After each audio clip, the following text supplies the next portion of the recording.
Welcome to మెగా9 TV. నేను దేవా. నేడు తెలంగాణ శాసనసభలో మాత్రం 2 చారిత్రాత్మక బిల్లులను అయితే ప్రవేశపెట్టనుంది.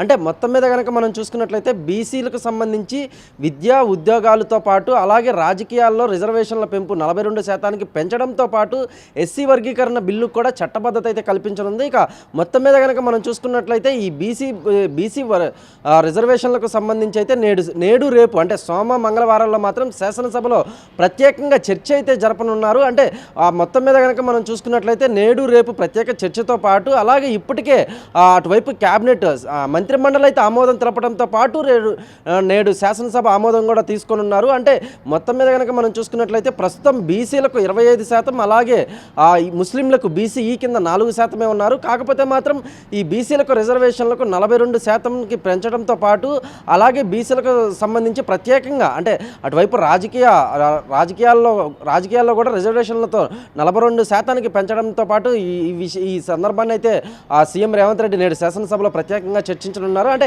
ఎప్పటి నుంచో కూడా బీసీలు ఎదురు చూస్తున్న సమయం అయితే రానే వచ్చిందని చెప్పాలి. గత కొద్ది రోజుల నుంచి అంటే ఫిబ్రవరి దాదాపు రెండు నెలల నుంచి కూడా ఈ బీసీలకు సంబంధించి రిజర్వేషన్ల పెంపు 42%తో పెంచడంతో పాటు అలాగే ఎస్సీ వర్గీకరణకు చట్టబద్ధతకు సంబంధించి కూడా అటువైపు బీసీలు అయితేనేమి ఎస్సీలు అయితేనేమి దాదాపు 1000 కళ్ళతో ఎదురు చూస్తున్నట్లు మనకైతే అనిపిస్తుంది. అంటే మొత్తం మీద కనుక మనం చూసుకున్నట్లయితే నేడు బీసీల ఎమ్మెల్యేలతో ప్రత్యేకంగా మంత్రి పొన్నం ప్రభాకర్ కూడా అటువైపు అసెంబ్లీ హాల్లో అయితే ప్రత్యేకంగా సమావేశం కానున్నారు. అలాగే ఎస్సీ వర్గీకరణకు సంబంధించి కూడా అంటే మంత్రి ఉత్తమ్ కుమార్ రెడ్డి అటువైపు సుప్రీంకోర్టు తీర్పు వెలువడిన వెంటనే ఎస్సీ వర్గీకరణకు ఆమోదం తెలుపుతామని అయితే ఇప్పటికే సీఎం రేవంత్ రెడ్డి ప్రకటించారు. దీంతో మంత్రి ఉత్తమ్ కుమార్ రెడ్డి ఆధ్వర్యంలో ప్రత్యేకంగా కమిషన్ కూడా ఏర్పాటు చేసింది. అంటే జస్టిస్ షమీమ్ అఖ్తర్ ఆధ్వర్యంలో ప్రత్యేక కమిషన్ అయితే ఏర్పాటు చేసింది. ఈ కమిషన్ ప్రత్యేక నివేదికను కూడా సమర్పించింది. అలాగే అంటే ఎస్సీలకు సంబంధించి 3 ఉపకులాలుగా ప్రకటించింది. ఈ 3 ఉపకులాల్లో అటువైపు అభ్యంతరాలను ఇటువైపు ఫిర్యాదులను తీసుకొని దాని ప్రకారమే నివేదిక ఇవ్వడంతో ఎస్సీ వర్గీకరణ బిల్లు అయితే సిద్ధమైంది. ఇక మొత్తం మీద కనుక మనం చూసుకున్నట్లయితే ఈ బీసీ రిజర్వేషన్లకు సంబంధించి ఎస్సీ వర్గీకరణకు సంబంధించి అయితే నేడు రేపు శాసనసభలో అయితేనేమి శాసన మండలిలో అయితేనేమి ప్రత్యేకంగా చర్చ అయితే జరపనున్నారు.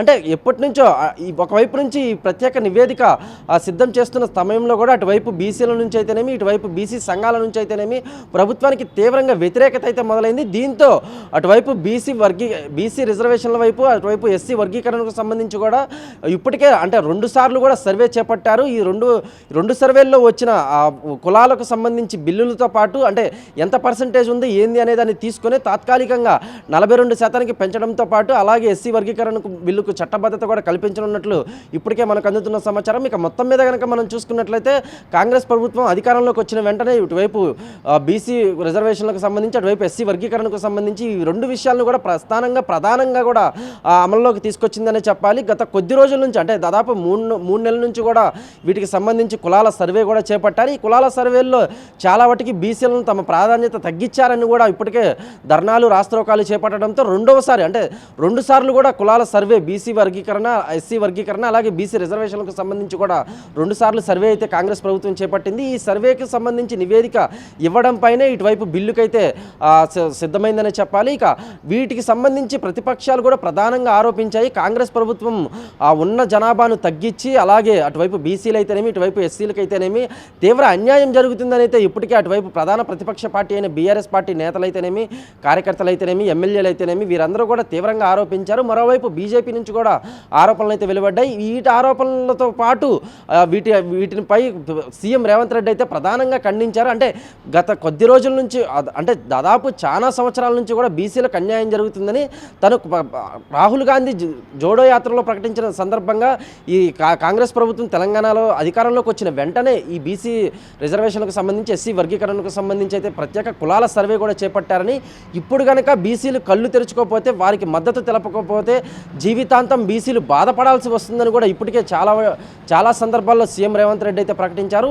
ఇక మొత్తం మీద కనుక మనం చూసుకున్నట్లయితే ఎన్నో రోజులుగా ఎదురు చూస్తున్న బీసీ రిజర్వేషన్లకు సంబంధించి అలాగే ఎస్సీ వర్గీకరణకు సంబంధించి నేడు రేపు అయితే మాత్రం శాసన మండలిలో శాసనసభలో ప్రత్యేక చర్చ అయితే జరగనుందని చెప్పాలి. దాదాపు కొద్ది రోజుల నుంచి కూడా 1000 కళ్ళతో ఎదురు చూస్తున్న బీసీ సంఘాలు అయితేనేమి ఎస్సీ వర్గీకరణకు సంబంధించి అయితేనేమి వారికి న్యాయం జరుగుతుందని చాలా రోజులుగా ఎదురు చూస్తున్న సందర్భం రానే వచ్చిందని చెప్పాలి. ఇక చూడాలి మరి మొత్తం మీద కనుక మనం చూసుకున్నట్లయితే నేడు రేపు శాసన మండలిలో వాడి వేడిగా అటువైపు ప్రతిపక్షాల్లో సంధిస్తున్న బాణాలను తట్టుకొని ఇటువైపు అధికార పార్టీ అయిన కాంగ్రెస్ ప్రభుత్వం సీఎం రేవంత్ రెడ్డి అయితేనేమి, అలాగే ఉప ముఖ్యమంత్రి బట్టి విక్రమార్క అయితేనేమి, కాంగ్రెస్ మంత్రులు అయితేనేమి, వీరందరూ కూడా ఈ బీసీ రిజర్వేషన్లకు సంబంధించి, ఎస్సీ వర్గీకరణకు సంబంధించి ఎలాంటి చర్చ జరగనుంది, ఎలాంటి వాదోపవాదాలు వినిపించనున్నారు, ఎలాంటి బీసీలకు సంబంధించి అలాగే ఎస్సీలకు సంబంధించి ఎలాంటి బిల్లులకు సంబంధించి అటు రాష్ట్రంలో అయితేనేమి, ఇటువైపు కులాల మధ్య అయితేనేమి ఎటువంటి సమస్య రాకుండా కూడా వారి ప్రధాన బిల్లును ప్రవేశపెట్టనున్నారనేది మాత్రం వేచి చూడాలి. కెమెరామెన్ రానాతో దేవా, మెగా 9 టీవీ, హైదరాబాద్.